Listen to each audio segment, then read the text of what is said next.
എത്രയൊക്കെ പനിയാന്ന് പറഞ്ഞാലും ഒരു 3-4 ദിവസം കുളിച്ചില്ലെങ്കിൽ എനിക്ക് ഭയങ്കര ബുദ്ധിമുട്ടാണ്. അതുകൊണ്ട് പനി മുഴുവനായിട്ട് മാറിയില്ലെങ്കിലും ഇന്നങ്ങ് തല കുളിക്കാൻ തീരുമാനിച്ചു. ഇച്ചിരി എണ്ണയൊക്കെ ഇട്ട് ഷാമ്പൂ ഒക്കെ തേച്ച് ഉച്ചയ്ക്ക് നല്ല വിശാലമായിട്ട് കുളിച്ചു. ഇത് ഇന്ന് മാത്രമായിട്ട് കൊഴിഞ്ഞ മുടിയാ. ഇത്രയും മുടി കൊഴിയുമ്പോഴാണ് തലയിൽ ഇത്രയും മുടി ഉണ്ടായിരുന്നെന്ന് ഞാൻ തന്നെ റിയലൈസ് ചെയ്യുന്നത്. പിന്നെ പനി പിടിച്ച് കിടന്ന ഷീറ്റൊക്കെ മാറ്റി നല്ല വൃത്തിയുള്ള ഷീറ്റൊക്കെ വിരിച്ചു. ഞാൻ ഈ ഷീറ്റ് മടക്കി വെക്കുമ്പോഴേ ഇച്ചിരി കർപ്പൂരം പൊടിച്ച് അതിൻ്റെ ഇടയിലിടും. അപ്പം നല്ല മണമാണ് അതെടുത്ത് വിരിക്കുമ്പോഴേക്കും. ചോറും ചെറുപയർ തോരനും പാവയ്ക്ക മെഴുക്കുവരട്ടിയൊക്കെ കൂട്ടി ചോറുണ്ടിട്ട് സുഖമായിട്ടൊന്ന് ഉറങ്ങി. കുട്ടികൾ സ്കൂളൊക്കെ വിട്ടിട്ട് വന്നിട്ട് ഈ ഡേവിഡ് ഓഫ് കോഫി ഇല്ലേ, അതെനിക്ക് ഹസ്ബൻഡ് ബർത്ത്ഡേക്ക് ഗിഫ്റ്റ് ചെയ്തതാ. അതിൻ്റെ പിറ്റേന്നാണല്ലോ എനിക്ക് വയ്യാതായത്. പിന്നെ അതൊന്നും കൂട്ടി കോഫി കുടിക്കാൻ എനിക്ക് പറ്റിയില്ല. സോ അത് വെച്ചിട്ട് ഒരു കോഫിയൊക്കെ ഉണ്ടാക്കി കുടിച്ചു. അതിൻ്റെ പിറകിലൊരു കഥയുണ്ട്. ഞങ്ങൾ കല്യാണം കഴിഞ്ഞ സമയത്ത് വലിയ പൈസയൊന്നും ഇല്ലാതിരുന്നപ്പോൾ ബിഗ് ബസാറിൽ ഞാൻ ചെന്ന് സ്ഥിരം ഈ കോഫിയുടെ വില നോക്കിയിട്ട് തിരിച്ചു വെച്ചിട്ട് വരുമായിരുന്നു. പുള്ളി അത് ഓർത്തിട്ട് ഈ ബർത്ത്ഡേക്ക് എനിക്ക് മേടിച്ചു തന്നതാണ്.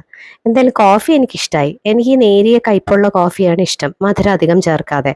അറിയാലോ, എല്ലാവരും ഒരു റൗണ്ട് പനി കഴിഞ്ഞ വീടായതുകൊണ്ട് വിശാലമായിട്ടൊന്ന് ധൂപ് ചെയ്തേക്കാം എന്ന് വിചാരിച്ചു. അങ്ങനെ ഒരു ധൂപ്ദാനി എടുത്ത് നല്ലോണം പുകച്ച് വീടിന്റെ മുക്കും മൂലയും കാണിച്ചു.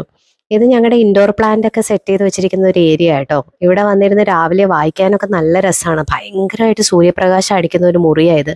അത് ഞാൻ വേറെ ദിവസം കാണിച്ചു തരാവേ. പിന്നെ അലമാരയ്ക്കകത്ത് തുണി മടക്കി വെച്ചിരിക്കുന്നതിൽ, പിന്നെ സാരി അടുക്കി വെച്ചിരിക്കുന്നതിലൊക്കെ ഇങ്ങനെ ലേശം പുകച്ചു കൊടുത്താൽ നല്ല മണമായിരിക്കും. നേരത്തെ പറഞ്ഞ പൊടിച്ച കർപ്പൂരവും കർപ്പൂരത്തിന്റെ പാക്കറ്റും ഒക്കെ ഞാൻ ഇതിൻ്റെ ഇടയിലും വെക്കാറുണ്ട്.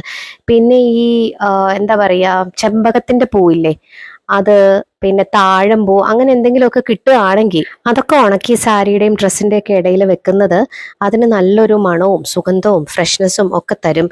ഈ ജീവികളൊന്നും അതിൻ്റെ ഇടയിൽ കയറി ഇരിക്കത്തുമില്ല. പിന്നെന്താ, ഇച്ചിരി മിച്ചം വന്ന പുകയെടുത്ത് ഞാനും മുടിയിലൊക്കെ കൊള്ളിച്ചു. മുടിക്കൊരു നല്ല മണം കിട്ടാനും മുടി പെട്ടെന്ന് ഉണങ്ങാനും ഒക്കെ നല്ലതാണ്.